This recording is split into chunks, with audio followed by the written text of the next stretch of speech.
Pushkin.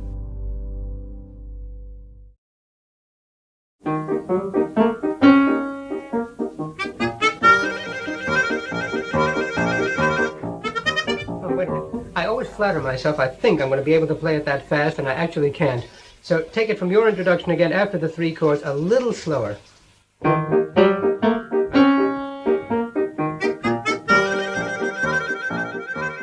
If you ever want to treat yourself to something wonderful, type in the name Adler and the word harmonica on YouTube. This is from an Australian program called Four Corners from 1961. There are 100 videos like this. Do people take you seriously with this instrument? Oh, what a nasty question. I do. Oh, I take myself so seriously. Oh, you take it so seriously, but do others? Well, if Vaughan Williams writes for the mouth organ, he's not doing this for a joke.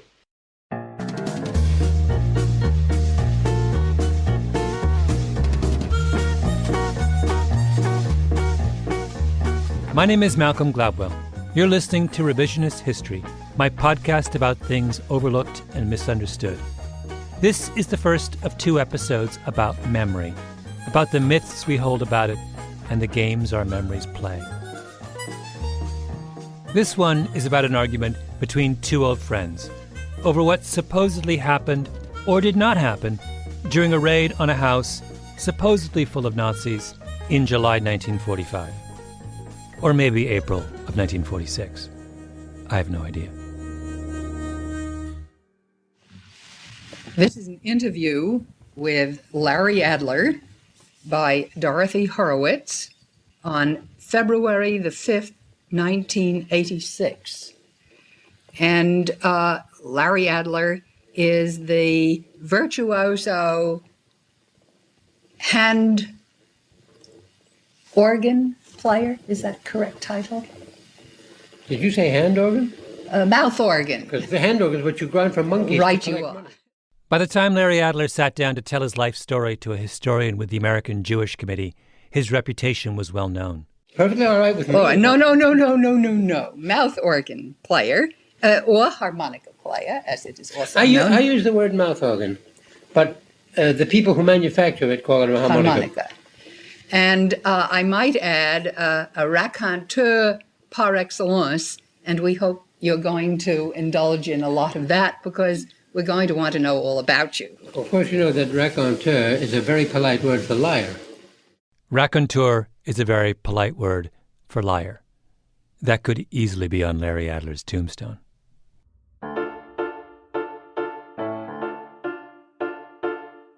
Larry Adler was the greatest harmonica player in the world. Your grandparents would know exactly who he was. I have to admit, I'd never heard of him until I was rooting around one day in the oral history archives at the New York Public Library. I ran across his interview, listened to it for a few moments, and was about to give up when Adler began to tell the story of his affair with Ingrid Bergman, back when she was considered the most beautiful actress in the world. They met while Adler was on tour at the end of the Second World War, entertaining the troops in Europe. Late one night, he's in a bar in Augsburg, Germany, playing the piano. And she came into the room where I was playing, liked what I was playing, asked me what it was. I said it was something I made up. And she said, "Have you written it down?" I said, "No, I can't write music." And she said, "You're very smug, aren't you? You're not only ignorant, you're proud of your ignorance." That's how I met Ingrid Bergman. Adler tells his interviewer that he'd just recently read a biography of Bergman in which Bergman's husband claimed that he, Larry Adler, had come to him and confessed their affair. I know I wouldn't have done such a thing because I wouldn't have done that to Ingrid. I wouldn't have named what was happening to her husband. However, it is in the book, and I can't deny that he said that to the author of the book. But as I say, I can't see me doing it. It is against my nature and my principles. Just to be clear, Larry Adler was having an affair with one of the most famous actresses in the world. And the actress's husband says Adler confessed it to him. You would think that would be a memorable event. But Adler's response is, maybe. I guess it could have happened. By the way, in War and Peace, and I'm paraphrasing, of course, because you can't remember Tolstoy word for word, there's a sequence where a young man who's been at a battle, I think the Battle of Borodino, is in Moscow in a drawing room telling these very attractive young ladies about his war experiences. But he was behind the lines. He didn't see action. He only heard about action from other soldiers, but he saw that he was losing his audience because he couldn't give them any tales of battle action. So he began to use the stories that other soldiers had told him, but making it personal, as if he had experienced that action. And then Tolstoy has a line very much like this: "And he realized as he spoke that the truth was slipping away from him, and soon he would no longer know what the truth was." Now, I think that applies very much to anybody telling any story about anything. The officer in Tolstoy's War and Peace tells a story that isn't true, and from then on forgets that it isn't true. Larry Adler doesn't call the officer a liar or say he shouldn't make things up. Adler says that's the way memories work. They're up for grabs. In fact, throughout the oral history, Adler keeps summoning memories and simultaneously discounting them until he has completely convinced you that that's the way we all ought to act. The interview culminates in the story of the raid on the Munich boarding house full of Nazis, with his old friend, the dashingly handsome spy named Hans Werner, a.k.a. John Weitz. But we're getting ahead of ourselves. Larry Adler was born in Baltimore in 1914 to Jewish immigrants from Ukraine. His dad was a plumber. At the age of 2, he wandered away from home and was later found at a local bar standing on top of a pool table and singing "I've Got the Profiteering Blues" to wild applause. He was a prodigy. At 14, he took his harmonica on the train to New York City and talked his way into performing on Broadway. I passed the Paramount Theater, and Rudy Vallee's name was on the marquee. Rudy Vallee was basically the Jay-Z of the 1920s. So I got off the streetcar, sneaked past the stage door man, found Rudy Vallee, and started to play for him. And he interrupted me. He said, "Look, I'm just a master of ceremonies here, kid. I'm not an agent." Vallee put him on that very night. It was obvious even then that Adler was something special. He had perfect pitch, an astounding musical memory. He could make the harmonica sing in a way that no one else has ever done. If you watch any of those old videos of Adler on YouTube, he's mesmerizing. Slender, long, thin fingers, huge forehead, oversized eyes. There's a wonderful story about him in The New Yorker in 1942, which describes him as resembling a very young and slightly sinister kitten. Once, when he's living in Beverly Hills, Adler gets a call from Charlie Chaplin. Chaplin says, "Please come over and make a fourth for tennis because Bill Tilden can't make it." Bill Tilden, arguably the greatest tennis player of all time after Roger Federer. Adler goes over. There's a woman there with badly combed hair and black sneakers, and a man with a weird mustache. They hit for a while, and he realizes, oh, the woman is Greta Garbo, and the man with the weird mustache, Salvador Dali. Tilden, Garbo, Dali, Chaplin. This kind of thing happens to Adler all the time. He wanted to subtitle his autobiography, "Name Drops Keep Falling on My Head."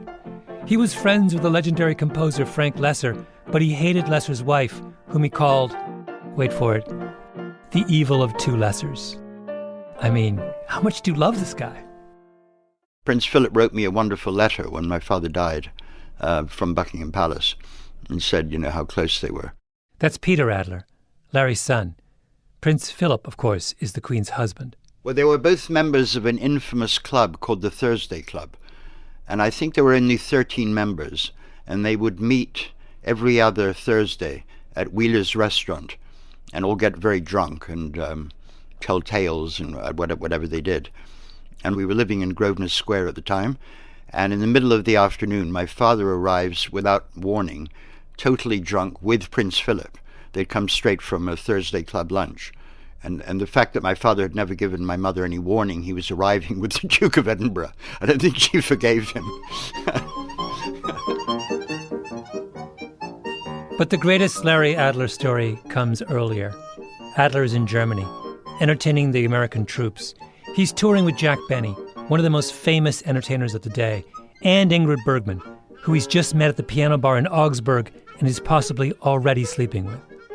And The story is, Jack Benny, Ingrid Bergman, and I were in Munich, July 1945, and we met this young man, John Weitz, who was the commander of an OSS unit. John Weitz, the second old friend in this story. From the 1960s to the 1980s, John Weitz was a successful high-end men's fashion designer. He made the kind of clothes you would put in an overnight bag before jumping on the Concorde to make a lunch date at the Savoy in London. In shirts, Weitz favored what was known as the European cut, which, as a fashion critic once wrote, disqualified anyone without a perfectly flat stomach. Weitz was 6'2", insanely handsome, raced sports cars at Le Mans and Sebring, wrote best-selling thrillers and scholarly biographies, educated in exclusive English boarding schools, aristocratic bearing, married to a stunning actress, Susan Kohner. He was basically James Bond. What was the world that your father and mother inhabited in sort of 60s and 70s New York? It was a pretty, kind of beautiful people set. That's John Weitz's son, Chris. He and his brother Paul are both filmmakers in Los Angeles. There's a book called The Beautiful People in which my parents are featured along with the rest of their bunch. You've probably seen some of the Weitz brothers' films. About a Boy, The Exquisite In Good Company, American Pie. If you're wondering, their father was a big fan of American Pie. But our dad really loved it. He loved it. He defended it. He defended it against all comers. So I remember him saying that he was in a coffee shop and some old guy said to him, well, sarcastically, I bet you're really proud of your kids for making this horrible film. And he said, I don't know where he came up with this, but he said, haven't you ever masturbated in your life? John Weitz was German, born in Berlin in 1923 as Hans Werner Weitz. He was also Jewish, and of that class of wealthy, assimilated German Jews for whom those two identities were not a contradiction. His father, Robert, had fought for Germany in the First World War and won an Iron Cross. Vacations in the north of Germany and kind of a beautiful life. Then Hitler took power. Weitz's family fled in 1938. Then on to Shanghai, where he waited for his American visa and played rugby on the side. And finally, to America in 1941. John Weitz joins the U.S. Army and gets recruited by the legendary wartime spy master Wild Bill Donovan into the OSS, the forerunner of today's CIA. Then he's sent back into occupied Europe as an undercover spy because, of course, he doesn't have to pretend to be German. He's actually German. He's dropped into France, makes contact with the resistance. He's part of the group that liberated one of the most infamous concentration camps, Dachau.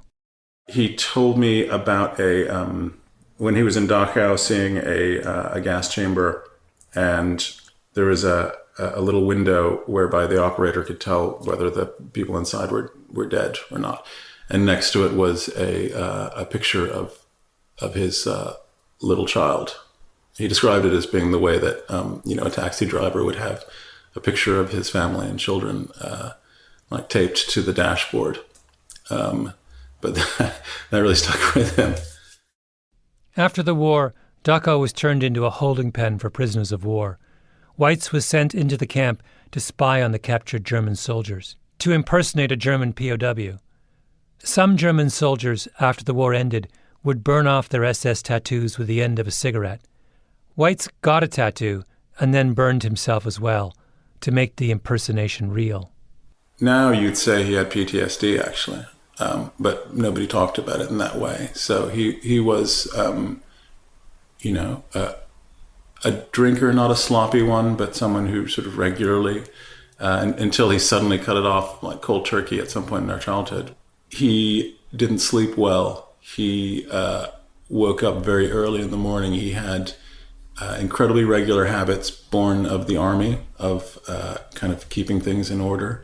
He was, if he was crossed by a stranger, if someone was rude to him or impolite, he would be very scary and dangerous. He definitely seemed, from the war, someone who had no physical fear of other people. And that was really scary as a child to watch. Weitz told his sons that he didn't know whether he could ever be a good father. The war had changed him too much. Chris and I used to talk about our childhood as growing up in behind the Iron Curtain. Like you had to have sort of surreptitious modes of self-expression, and humor was a big aspect of that. Well, the fact that we ended up working together is partly because we sort of developed this shared sense of humor, and it was kind of like a samizdat method of maintaining our autonomy with a very sort of domineering dad who was always ready for things to lapse into complete catastrophe. Yeah. A dad who was always ready for things to lapse into catastrophe. Back to Munich. The war has just ended. Weitz is now running an undercover operation against a German guerrilla group called Werewolf. It's made up of ex-Nazi soldiers who are causing trouble across liberated Europe. A werewolf cell had holed up in a Munich rooming house, not far from the Deutsche Theater. John Weitz has infiltrated the group under the name Hans Werner. Then word comes in from the Allied brass: round up the werewolf members. And just as the order is issued, Weitz runs into Larry Adler, Ingrid Bergman, and Jack Benny. And he said that they had found a house where they knew there were 8 German soldiers. Now, the war was over. Therefore, these soldiers had neither surrendered nor been captured. John and his OSS unit were going to raid them. And would Jack, Ingrid, and I like to come along? Well, Jack and Ingrid refused. They were terrified of the idea. I loved it. Now, let's just pause here while I point out the obvious. A 20-something John Weitz, the dashingly handsome undercover spy, runs into, respectively, America's most famous actress, America's most famous comedian, and the world's greatest harmonica player, presumably at a nightclub, and he invites all 3 of them to join him in raiding a house full of Nazi guerrillas, and one of them, the skinny harmonica player from Baltimore, says yes. The Weitz brothers, disciples of Hollywood, do not find this as odd as I did. Does it strike you, one of the many weird things with that story is the notion that you are an OSS officer in Munich, you're going to do this bust, and you bring along a famous harmonica player? What's strange about that? Well, I guess it's a testament to the power of celebrity. It's kind of like a ride-along, you know? Like Kevin Hart and Ice Cube. So Larry Adler prepares for his mission. I'm guessing he's lying in the arms of the world's most beautiful actress. He gets up, puts on a helmet, and goes off to capture some Nazis. So I met these OSS men at 4:30 in the morning. We got into a Jeep, went to this house, and according to John, the OSS men burst into the house. 2 of the Germans fired back at them and were killed. The other 6 were captured. Key phrase, according to John. John Weitz remembers a gunfight, but Adler remembers something completely different. My story is, when we got into the house, there were 2 old ladies. There was no firing. No one was hurt in any way. And so there are these 2 diametrically opposed stories by 2 people who were there. In John Weitz's memory, a house full of Nazis, a nasty battle, death, drama. In Larry Adler's memory, of the same night, nothing. No Nazis, no gunfight, no one dies. They burst in, and all they find is a room full of harmless old women, presumably knitting. But wait, there's another version. Same characters, same setup, only it's supposed to take place almost a year later, in April of 1946. I told this story to a group of publishers in London when I made a speech, and one of the publishers told me afterward, Mr. Adler, did you know that the raid you're talking about is mentioned in another book? And John Weitz is mentioned, but not by name. He's called Werner, because that was his name as an agent to infiltrate the German lines. John, under the name of Werner, is leading the raid. You are with him. And now there are 18 Nazi soldiers. The house is surrounded by armored carriers and floodlights. And I still remember 2 old ladies. So the question is, who is right? Exactly. Who's right? For the rest of their days, Adler and Weitz will argue about it. I remember Larry bringing up the story to Needle Dad. And my dad, the funny thing is, my father could be very, very forbidding and peremptory with people who sort of crossed him. For some reason, he had a soft spot for Larry. Everyone had a soft spot for Larry.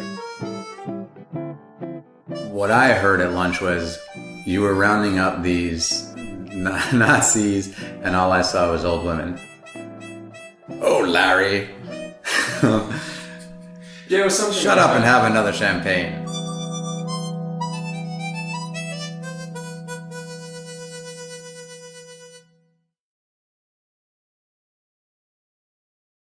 There's a very specific idea about memory embedded in the story Larry Adler tells from War and Peace. The story about the soldier entertaining a group of young ladies in Moscow and the Battle of Borodino. The officer wants to impress the people around him, so he moves himself to the front lines, and once he makes that improvement on the truth in the service of his own ego, what actually happens slips away. He becomes the victim of his own self-deception. That's the theory Adler believed in. He tells another story about the time he was in Newfoundland during the war, entertaining troops. He needs to get back to Gander Airport because he has a nightclub appearance scheduled in New York. He finds an airman who has a cargo plane which is going to be towing a glider, and he says to Adler, "You can ride in the glider." I was in the glider, the captain was in the front plane, and how exciting it was for me being in the glider, being towed, and how the most exciting part came when we were over Gander Airport and he cut the glider loose by a release mechanism and we floated down in this heavenly feeling I had of escape that I never wanted to land. Adler tells that story for years. Well, my daughter found a diary. It covered my trip to Newfoundland. I wasn't in the glider. I was in the front plane. Now you see how that took over. It's a better story being in the glider. It makes it. If you say to somebody, I was in the front plane, but we were towing a glider, that's no story. You say, I was in the glider, and that was very exciting, that's more of a story. So that after a while, the wish to be in the glider took over and became fact, and put me in the glider. And the truth is that I've never been in a glider in my life. That's what I mean by self-deception. Adler knew he had a big ego, and he simply assumed that his ego was out in the world rewriting history on his behalf. Which seems to make sense. Adler is the compulsive storyteller, right? The name dropper. In his New Yorker profile, there's this line, "The most casual request for information from a newspaper reporter or interviewer will often bring in reply a 12 or 15 typewritten single-space narrative composed and typed by Larry in person and containing dialogue and anecdotes." I think that whenever we run across someone telling a false story, we assume that this is what's happening, that the lie is driven by ego. In the next episode, I'm going to talk about an incident that you'll almost certainly remember, a modern version of Adler's glider story. Somebody famous was caught saying, in effect, that they were in the glider when they were actually in the plane pulling the glider. And the overwhelming assumption was that the storyteller changed the details of what happened because he wanted to look better, braver, bolder. But here's my question. Why do we always have to frame memory disagreements and errors in terms of character? Why do we always need a culprit? Because I'm not sure Adler can be explained away as an egotist. There were all kinds of ways in which he was anything but. At what point, I know life became somewhat complicated here. Adler was part of a group that went to Washington in the middle of the McCarthy era to protest the anti-communist hysteria sweeping through Hollywood. Then he got accused of being a communist. He went bankrupt fighting McCarthyism. At the height of his career, he was blacklisted, lost everything. Then Roy Cohn, who was McCarthy's advisor, offered me a deal. He had arranged that I would give testimony secretly before the McCarthy Internal Security Committee. And he said, what we're going to do is, I've prepared a list of names for you. All of these people have been named by others. They've already been named. We know their names. You just read their names off and you're not hurting anybody. In the middle of a national hysteria, one that would end up ruining countless lives, Adler is offered a get-out-of-jail-free card. He won't take it. And I said, Mr. Cohen, what the hell's the sense of me reading a list of names that you already know? So he looked out of the window and he spread his hands and he says, go fight City Hall. We're all trying to get you back to work, Larry, and you're not helping us. So that was that. I wouldn't have given the name of an enemy. I just am against the principle of the informer. I always have been. I still am. Adler ended up moving his whole family to London. He gave up their house in Beverly Hills, the beach house in Malibu, the tennis matches with the stars, started over. Chris Weitz says his father liked Adler not just because of his musical genius or his hilarious stories, but because he had, and I'm quoting, a major set of balls. Here's Peter Adler again. He would really take huge risks on principle. He was a very, very principled man. And I remember him doing it, which terrified me. He did a public reading of the Satanic Verses with various other artists at the time that Salman Rushdie had the fatwa put on him, simply to protest against this kind of nonsense. And he would do a lot of things like that. And he wasn't doing it for publicity. He's doing it because he really cared about it. So maybe when the young John Weitz asks Larry Adler if he wants to do a ride-along on that raid in Munich, it's not a lark. Maybe he's serious.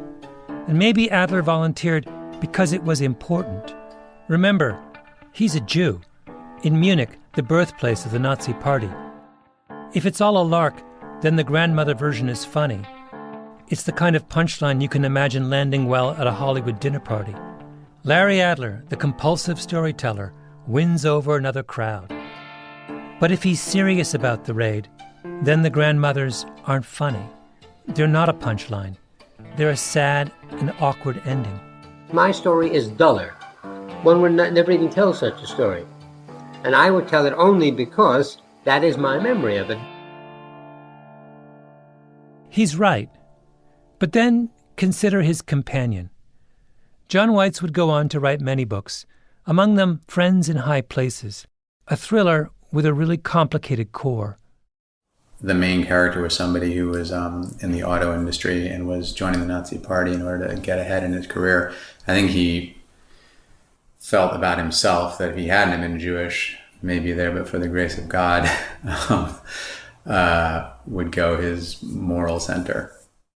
When John Weitz turned to writing serious historical biographies, his subjects were Germans from the same class he had come from, wealthy, cosmopolitan, intellectuals, who ended up serving Hitler. You don't have to be a psychoanalyst to make sense of these stories. They're Weitz's attempt to sort through the conflict between his love of his native Germany and his devastation about what his Germany had done. It's long ago. No, I know, but tell me. Well, I was young, and I could wear all sorts of clothes and make them look real. In 1997, Weitz went on the Charlie Rose Show. He and Rose talked happily about Weitz's new biography, until Rose started to ask Weitz about Weitz's own experience during the war. Did you go into Germany? I was in Germany, yes. Yeah, when? After... I'm going to pull this out of you, John.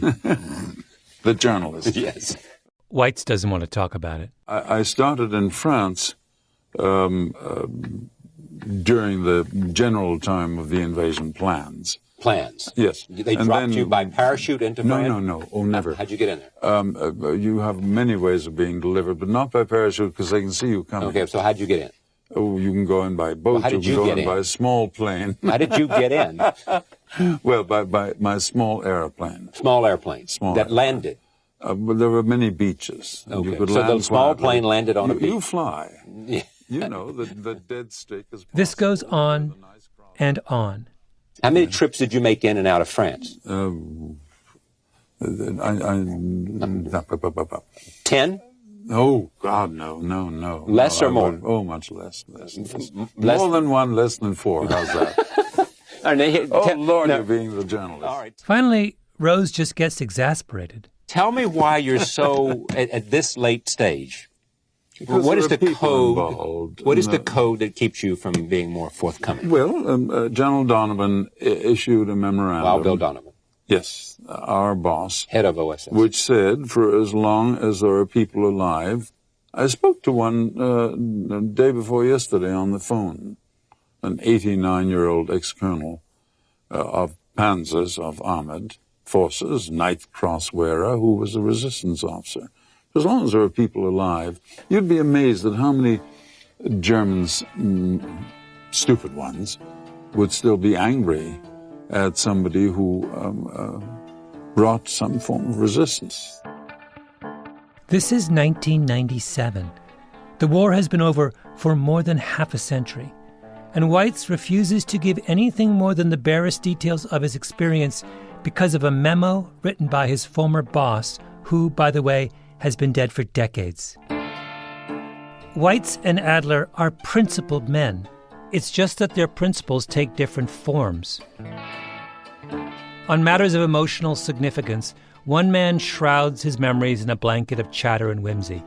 The other falls silent and retreats. When we encounter conflicts in memory, we want to label one party as a liar. We want to make a judgment. This strategy is authentic. This strategy is dubious. Adler is the egotistical one. Weitz is the evasive one. But why? Why can't we just accept that all of us deal with the uncertainty of our experiences in different ways? Memory does not reveal character. That's our mistake. In the early 1990s, John Weitz talked to a historian named Perry Biddiscombe, who was working on a book about the werewolf movement. Biddiscombe found Weitz's name in the phone book and called him out of the blue. This time, Weitz told yet another version of the raid. In this version, there was no shooting, no resistance, no one died. The members of Werewolf were all punks, too young to have fought in the war, full of false bravado. Weitz and his team of Allied soldiers surrounded the housing complex where the werewolf lived and arrested them. Then, and I'm quoting now from Biddiscombe's notes, the scene was invaded by forlorn mothers and grandmothers, each insisting that her lad was really a good boy and could not possibly be mixed up in this werewolf nastiness. Do you see what Weitz did? He took his version and combined it with Larry Adler's version. There were arrests and there were grandmothers. I have no idea whether it was conscious or not, but at the end of his life, Weitz decided that friendship was more important than memory. He decided not to be a memory fundamentalist. Larry Adler, for his part, gave his last concert in May of 2001 at the Royal Albert Hall.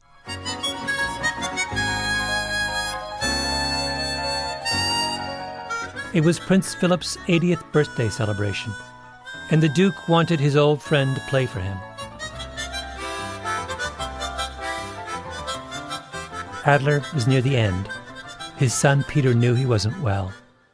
No, he was ill. He was in hospital, and he, much to my horror, had himself checked out, and he was wheeled onto the stage at the Royal Albert Hall by a nurse in a wheelchair. If the past is hazy and uncertain, then all you have is the present. That's what propelled Larry Adler. To seek his fortune on Broadway as a kid, to give the harmonica its due, to risk it all fighting McCarthy, to leave Ingrid Bergman in the early morning hours to go round up some Nazis. Even at the very end of his life, he wasn't going to stay in the hospital, was he? He privileged experiences over memories. And he played the harmonica from the wheelchair and blew every other artist off the stage. And he was wheeled off to a standing ovation. He was looking straight into camera, and I'm sure at me, going, "You do not tell me what to do." And died a few days later. I checked. He actually died 2.5 months later. Somewhere, Larry Adler is laughing.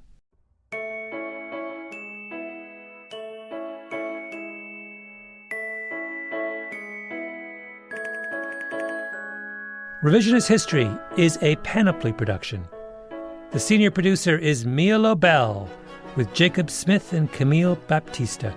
Our editor is Julia Barton. Flawn Williams is our engineer. Fact-checking by Beth Johnson. Original music by Luis Guerra. Special thanks to Andy Bowers and Jacob Weisberg. I'm Malcolm Gladwell.